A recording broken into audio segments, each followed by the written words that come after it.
Bonjour à tous et bienvenue dans ce nouveau tutoriel d'aquarelle. Oui, j'ai bien dit aquarelle, ça y est, je sais qu'il n'y en a pas beaucoup sur ma chaîne YouTube, mais je sens bien que la demande est quand même de plus en plus insistante parce que je publie des aquarelles assez régulièrement sur mon blog, sur ma page Facebook. C'est juste que d'habitude, je ne les filme pas parce que je les fais le week-end et qu'en général, je suis avachie par terre. Oui, je peins par terre. Donc pour celui-ci, j'ai fait un effort quand même. Je me suis dit, bon, on va filmer. Donc il s'agit de mon petit poisson Klaus dans une fleur de lotus, un peu sur l'idée du poisson clown avec son anémone, sauf que là c'est un combattant et il a une fleur de lotus parce que j'aime bien les fleurs de lotus. Donc j'ai absolument tout filmé, vous allez voir le speed painting très bientôt, il y a un poil de chat dessus.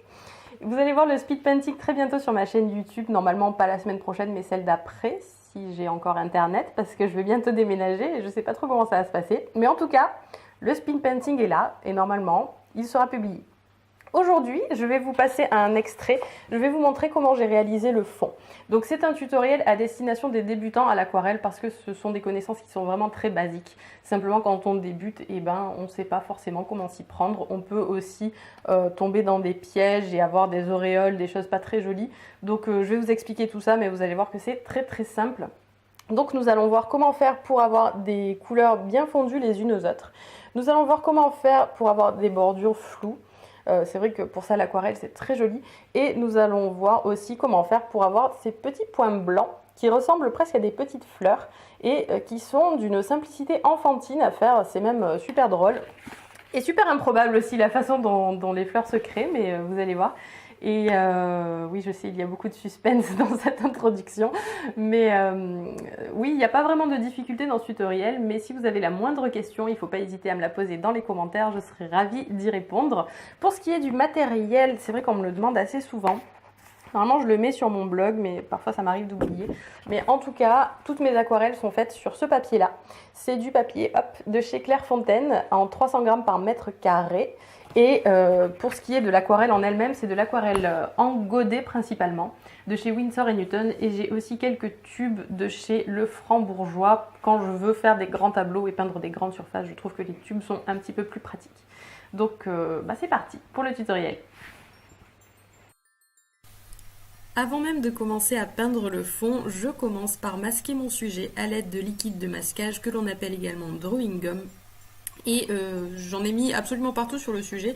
C'était pas obligé, j'aurais pu me contenter d'en mettre sur les bordures pour protéger en fait la fleur de lotus du fond. Parce que vous allez voir qu'une fois que le papier est mouillé, la peinture se balade, donc ça aurait été dommage de venir tacher mon lotus. J'ai décidé par contre de le mettre sur absolument tout parce que je ne savais pas encore où j'allais avec ce fond, je ne savais pas si j'allais faire des éclaboussures, des coulures, donc j'ai voulu assurer et protéger un maximum. Mais encore une fois, vous pouvez vous contenter de masquer les bordures.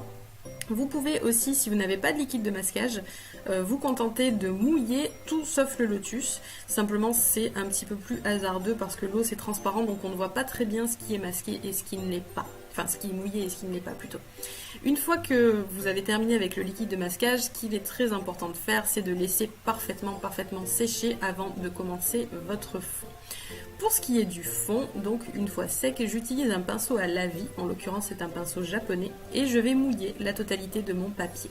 Comme vous l'avez vu en introduction, j'utilise du papier de 300 grammes par mètre carré, et ça a l'avantage de ne pas gondoler quand je le mouille, ou très peu, et ensuite il reprend sa forme. En plus il est encollé des 4 côtés. Donc c'est très pratique, je n'ai besoin de rien faire, j'ai pas besoin de le scotcher ou quoi que ce soit. Ensuite, une fois que mon papier est entièrement mouillé, je viens déposer mes couleurs. Et comme vous pouvez le voir, j'ai changé de pinceau. Je ne vous conseille pas de déposer vos couleurs avec un pinceau à lavis parce que c'est un pinceau qui a la particularité de se charger énormément en eau. C'est pour ça qu'il est très bien pour mouiller une grande surface.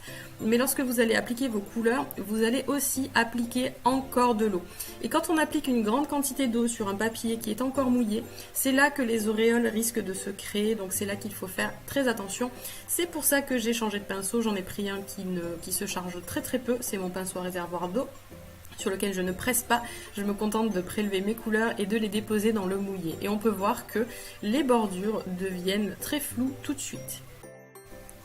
Et les couleurs se fondent les unes aux autres toutes seules. C'est pour ça que je disais que c'est très facile. En fait, à partir du moment où le papier est mouillé, la peinture se balade d'elle-même et on obtient comme ça des jolis effets de fondu sans rien avoir à faire. Là, je suis en train de faire mes fameux points blancs et pour cela, je sale mon aquarelle. Oui, oui. Donc, c'est du sel de table, tout ce qu'il y a de plus classique. En fait, pour le faire, il faut que le papier soit encore mouillé.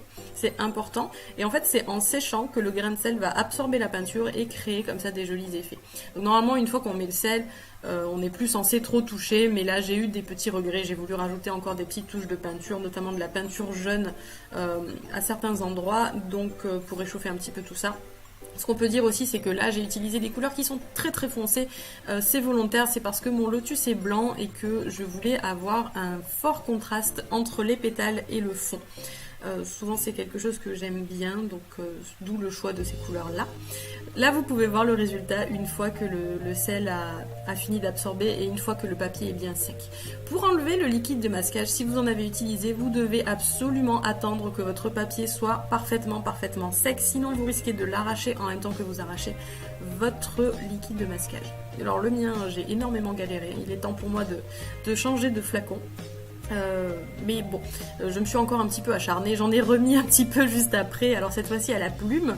En fait, pour protéger le poisson, j'allais d'abord, enfin vous verrez ça dans le speed painting complet, mais j'ai commencé par le lotus, et donc je ne voulais pas que le rose des pétales vienne empiéter sur mon petit poissonnet d'amour.